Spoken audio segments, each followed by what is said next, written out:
He looks like he owns credit. Oh my gosh. Man like Arthur from Batman.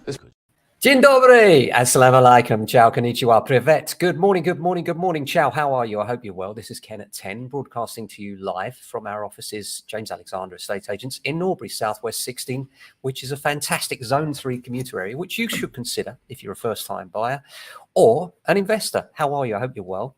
I like to give you news straight from the coalface, so to speak, every day and let you know what's going on. And just locally, it's just been quite a few maintenance problems around mice for some strange reason. Just for clarity, if you are a landlord, you're wondering, are mice my responsibility or the tenant's responsibility? Technically, it's something the tenant should deal with, but also you need to help if there are areas where they can get in. You need to plug things up so that it's as tight as it can be. However, mice can get through the smallest of gaps, but tenants need to play their part as well, and they can buy traps. And there are good and bad options. Some people like those awful glue traps which horribly trap them, but you can buy these live traps which are lovely, which I mentioned yesterday, which you literally can bait them, and then when they just nip in, the door shuts, and then you can take them outside, take them over the field, let them go. Simples.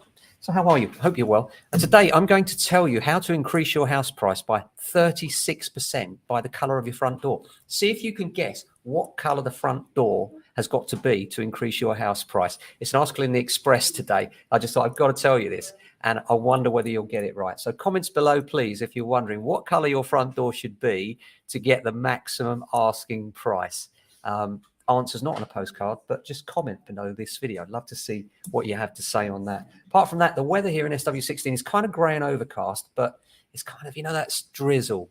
And looking at the weather forecast this week, it's like rain, rain, rain. And did I say rain? And I think on Thursday we've got no rain but grey. And it's so frustrating, isn't it, this time of year? Because you think it's spring and the clocks are going forward. By the way, we've got the budget tomorrow. That should be an interesting one. See if the government can undo some of the disastrous moves they've made for the buy-to-let sector about 15 housing ministers ago. It'd be interesting to see that. But I don't think there's much there in terms of housing, which really is a surprise, because if you think about the disaster that is the UK rental market, it really could do with the government's help. But I don't think we're going to get any anytime soon.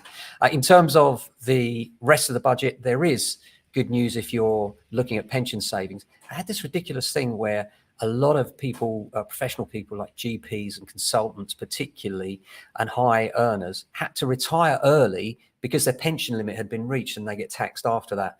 And so many of them were retiring at age 50 or younger, and they're trying to get those people back in. So what we're going to see is that pension threshold raised, and also the amount you can contribute raised as well. Hopefully, we'll see. Time will tell. That looks like where it's going anyway. But in terms of housing, so far, haven't really seen much. Be really interesting to see if there is anything positive in there. And of course, we'll report to you as soon as we know what it means for the UK housing market. In terms of the market so far, really busy on houses, actually. Just agreed another flat yesterday as well. But really busy on 3-bedroom family houses, which is our stock in trade, really. The Norbury area is mostly made up geographically of 1930s terraced housing. There are some older housing, some Edwardian, some Victorian, which are beautiful.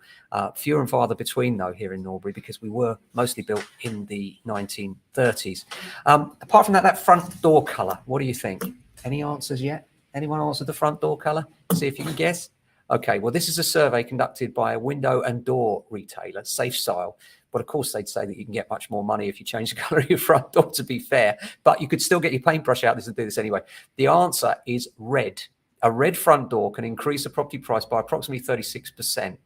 This is because they can make homes look extremely welcoming, as well as a bright pop of colour to the front of the property. And it is true that you do not want something to pop. Of course, it's not true that you can raise your house price by 36% by changing it to a red front door. But the appearance of the outside of your property is critical to maintaining the maximum asking price. I was speaking to a client just a couple of days ago where I visited the house, and it was an awful colour. It'd been on the market for ages. There was a forest of different agents' boards outside. And that's one of the things that puts people off, is the initial impression. Is this a house that I want to click on? Is it something I can see myself living in? And if it does look ugly, then improve it. And there are soft styling things that you can do, and we can help you with what you should do and what you shouldn't do in that regard. So well worth having a chat with us about this. Other colours, apparently a grey front door as well, that can add up to 20% more than average. Of course, it's all nonsense. There do appear to be some regional differences. Apparently in Newcastle, houses with sage green doors improve that look and prove to be the most lucrative, where in Liverpool, houses with navy blue doors sell for more, and in Leeds, grey, and in Cardiff, black. Who knew? We've all got colour preferences depending on where we live. It just goes to show, doesn't it? I wonder where what they've done with it. I wonder if it's about how many people have actually clicked on it, or whether it's just about we're a double glazing company and we're just going to come out with these numbers just so people use our products. I don't know, but interesting to read anyway. So apart from that, hope you have a fantastic day. Thanks for watching as always. We're back tomorrow with another edition. A lot of valuations today. Really pleased about that. So thank you to you if you decided to have us around in order to give you some advice about your property. It's always a privilege to visit your home and give you advice on what is probably the biggest investment in your life. It's never lost on me that is massive for you. And I hope to be able to help you with your move soon. Until then, look after yourselves if you can, your family and friends. Ciao.